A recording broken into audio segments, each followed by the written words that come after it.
Good morning students. अभी आपने उपसर्ग और प्रत्यय पाठ पढ़ी थी। आज हम आपको समास पाठ समझाना चाहेंगे। समास क्या होता है? यदि हम दो शब्दों को आपस में मिलाते हैं तो वो समास कहलाता है, और दो वर्णों को आपस में मिलाया जाता है तो वो संधि कहलाता है। हम आपको इसमें समास के बारे में समझाएंगे।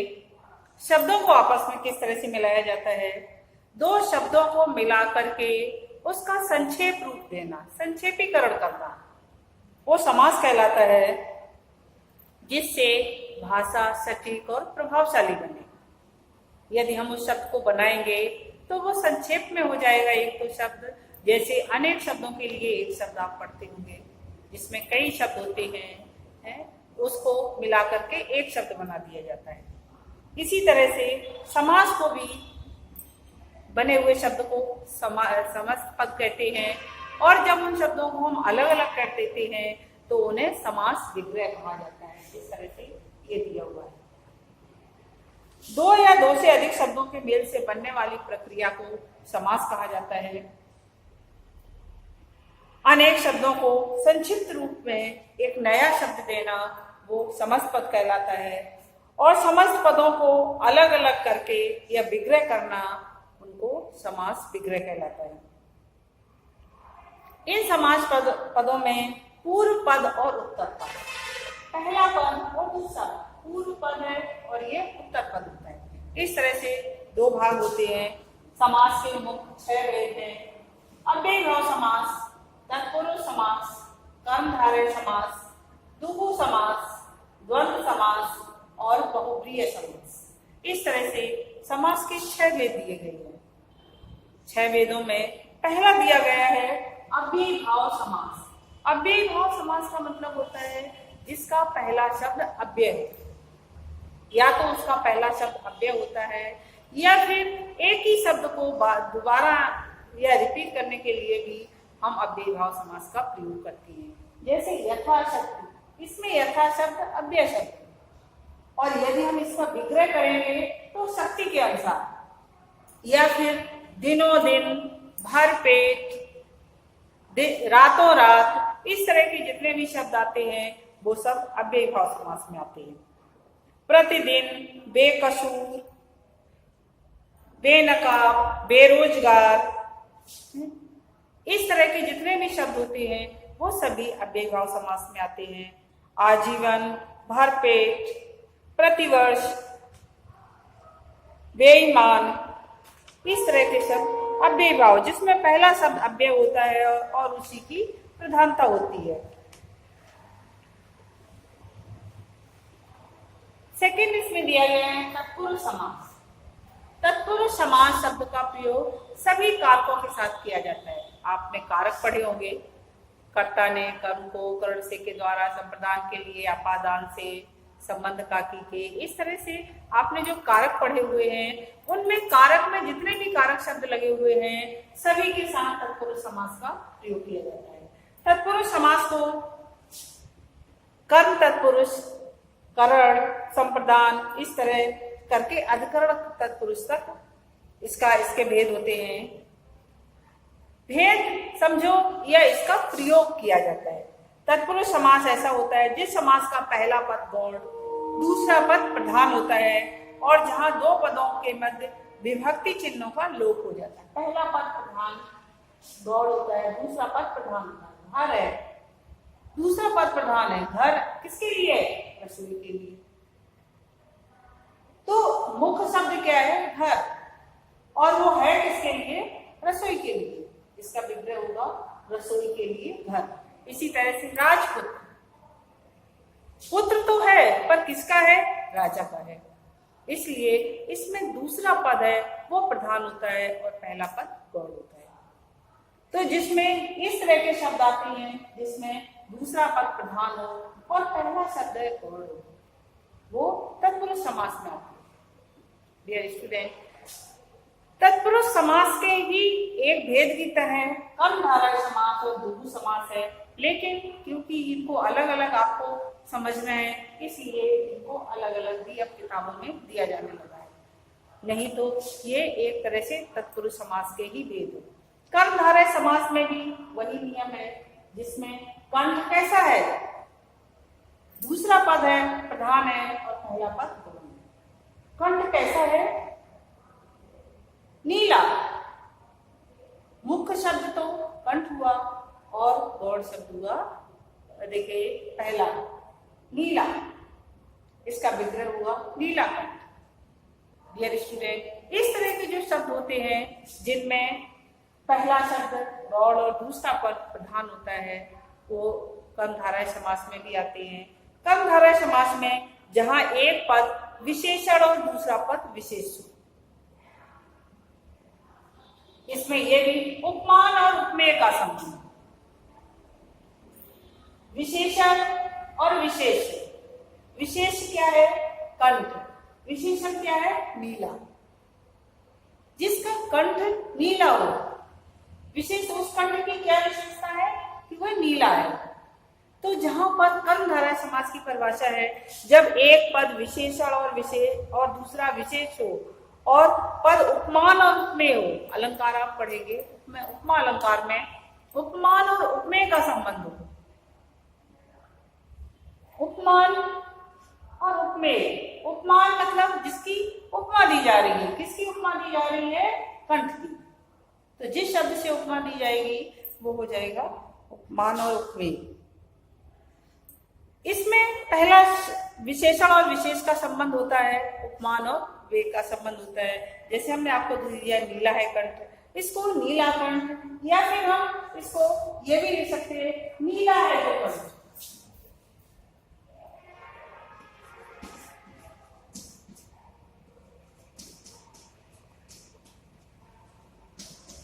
अर्थात कंठ कैसा है, नीला है।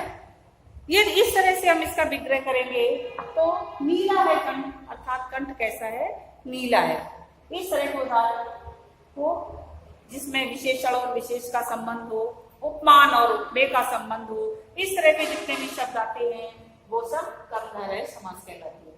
दुगु समास, डियर स्टूडेंट, दुगु समास सबसे सरल समास है, लेकिन किसी भी चीज को हमें सरल नहीं समझना चाहिए, क्योंकि उसकी अपनी एक विशेषता होती है और जब तक हम उस विशेषता को नहीं जानेंगे हमें उसकी सरलता का पता नहीं चलेगा। जैसे द्विगु समास का मतलब होता है कि इसका पहला शब्द संख्यावाची होता है, उसमें पहला शब्द संख्यावाची होगा। पहला, जैसे मैंने उदाहरण लिखा हुआ है चौमासा, चौ का मतलब 4 और मासा मतलब महीने। तो 4 महीने के समूह को यह विग्रह किया गया है, तो 4 माहों का समूह या 4 महीनों का समूह, एक ही बात हुई।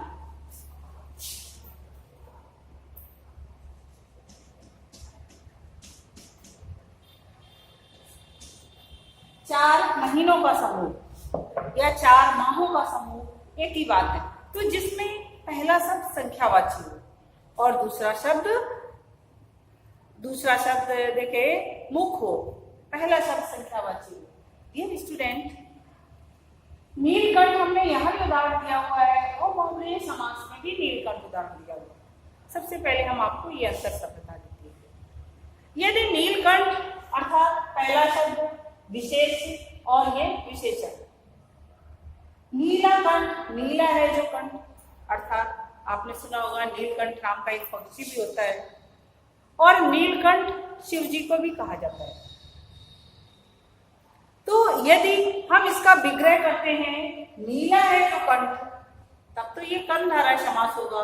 लेकिन हमने यदि इसका विग्रह किया नीला है कंठ जिसका अर्थात शिव, यदि हमने इसका विग्रह इस तरह से किया तो ये बहुब्रीहि समास बन जाएगा। डियर स्टूडेंट, आप ध्यानपूर्वक देखो, नीला है कंठ जिसका अर्थात शिव, यदि हमने इसका विग्रह इस तरह से किया तो ये कर्मधारय समास बन जाएगा। इसी तरह से और भी कई उदाहरण ऐसे हैं जो कर्मधारय समास में भी आते हैं और बहुब्रीहि समास में भी आते हैं। यदि हम विग्रह उनका इस तरह से करेंगे, अर्थात उन शब्दों का ही विग्रह करेंगे कि वो शब्द क्या प्रकट कर रहे हैं, तब तो वो कर्मधारय समास होगा। लेकिन यदि हम शब्दों का अपना अर्थ न होकर के कोई अलग अलग अर्थ निकालते हैं, तब वो बहुप्रिय समास बन जाएगा। जिस तरह से डियर स्टूडेंट आपने शब्द पढ़े होंगे रूढ़, यौगिक और योग रूढ़। रूढ़ शब्द तो मुख्य शब्द होते हैं, यौगिक का मतलब होता है दो शब्दों से मिले हुए शब्द। ये दो शब्द है, कंठ है और नीला, दो शब्दों को हमने मिला करके बनाया हुआ है। यदि उन्हीं का वास्तविक अर्थ हमें प्रकट करना है, नीला है जो कंठ, यदि हमें उन्हीं शब्दों का ही अर्थ प्रकट करना है वो यौगिक। यौगिक शब्द ये भी है रसोई घर के। लेकिन योग रूढ़ शब्द आपने पढ़े होंगे कि योग रूढ़ शब्द में क्या होता है। योग रूढ़ शब्द वो शब्द कहलाते हैं जिनमें शब्दों का अपना अर्थ ना हो करके कोई तीसरा अर्थ निकलता है। जैसे जलज, जलज क्या हुआ, जल में उत्पन्न होने वाला। पर जल में तो बहुत सारी चीजें उत्पन्न होती हैं, बहुत सारे कीड़े मकोड़े भी होते हैं, बहुत सारी चीजों को जल से, पानी, फसलें भी जल से उत्पन्न होती हैं। लेकिन जलज हमने कमल को ही, जलज का किसका पर्यायवाची है, कमल का, तो हम उस जलज शब्द को सिर्फ कमल के लिए ही क्यों प्रयोग करते हैं? क्योंकि वह अपना अर्थ प्रकट न करके कोई अन्य अर्थ प्रकट करता है। तो जहां पर आपको ऐसा लगता है कि वो शब्दों के अपने अर्थ ना हो करके कोई तीसरा अर्थ जिसमें उपमान और उपमेय का संबंध नहीं, विशेषण और विशेष का संबंध नहीं, बल्कि इन सबको छोड़ करके किसी तीसरे अर्थ की ओर संकेत करता है, तो वो बहुब्रीहि समास कहलाता है। यदि हम तीसरे अर्थ की ओर देखें तो वो बहुब्रीहि समास होगा, ना कि वो कर्मधारय समास। इसी तरह से डियर स्टूडेंट चौमासा शब्द दिया, हमने आपको बताया कि ये दुगु समास सबसे सरल समास है, लेकिन ऐसा नहीं है। चार माहों का समूह, यदि हम जहां तक देखेंगे कि जिसमें पहला शब्द संख्यावाची हो और वो पहला शब्द यदि संख्या प्रकट करता हो तो हम दुगु समास मान लेंगे, लेकिन ऐसे नहीं। यदि वो संख्या का की ओर संकेत ना करके कोई अन्य संकेत कर रहा है तो वो हमें बहुब्रीहि समास में ले जाना पड़ेगा। जैसे हम आपको उदाहरण बताते हैं, दशानन शब्द, यदि दशानन शब्द दिया हुआ है, पहला शब्द संख्यावाची है और दूसरा शब्द गौड़ है, प्रधान है। दशानन का अर्थ क्या हुआ, 10 आनन। पर 10 आनन किसके हैं? क्योंकि शब्द अपना अर्थ प्रकट नहीं कर रहा है जब तक कि हम उसको किसी और अर्थ में नहीं ले जाएंगे। क्योंकि दशानन हम सबको तो कह नहीं सकते हैं, दशानन तो एक ही था जो था रावण। तो यदि हम इसका विग्रह, क्योंकि हम इसको 10 आननों का समूह ऐसे करके तो हम इसका विग्रह कर नहीं सकते, क्योंकि उसका कोई अर्थ ही नहीं निकल रहा है। और लेकिन यदि हम इसका विग्रह करेंगे, 10 है आनंद जिसके अर्थात रावण, तब वो दुगु समास ना होकर के बहुब्रीहि समास बन जाएगा। डियर स्टूडेंट आपको इस बात का ध्यान रखना है कि कोई भी चीज जो सरल कितनी भी हो, कुछ ना कुछ उसमें भी डिफिकल्टी होती है। आपको ये देखना है कि जिस समूह को, यदि हम समूह में या संख्या का प्रयोग कर रहे हैं, जैसे त्रिभुवन, 3 भुवनों का समूह, और त्रिलोचन, 3 है नेत्र जिसके अर्थात शिव, तब फिर वो त्रिभुवन की तरह नहीं होगा उसका। त्रिभुवन का अर्थ तो हो गया 3 भुवनों का समूह, त्रिलोक 3 लोकों का समूह, और त्रिलोचन अर्थात 3 नेत्र हैं जिसके शिव, 3 नेत्र हैं जिसके अर्थात शिव। तो ये बहुब्रीहि समास जाएगा, ये दुगु समास नहीं होगा। डियर स्टूडेंट और दिया गया है इसको फिर द्वंद्व समास। द्वंद्व समास सरल समास है क्योंकि इसमें दोनों पद प्रधान होते हैं, जैसे माता पिता, भाई बहन, घर परिवार। यदि हमें इसका विग्रह करना होता है तो उसके बीच में हम और शब्द का प्रयोग करते हैं। यदि हम और लगा देते हैं तब ये बहुब्रीहि वो देखिए द्वंद्व समास बन जाता है। इसलिए ये सबसे सरल, सुख दुख, सुख और दुख विग्रह करने के लिए हमें और शब्द का या अथवा शब्द का प्रयोग करते हैं। बहुब्रीहि समास हमने आपको बता दिया।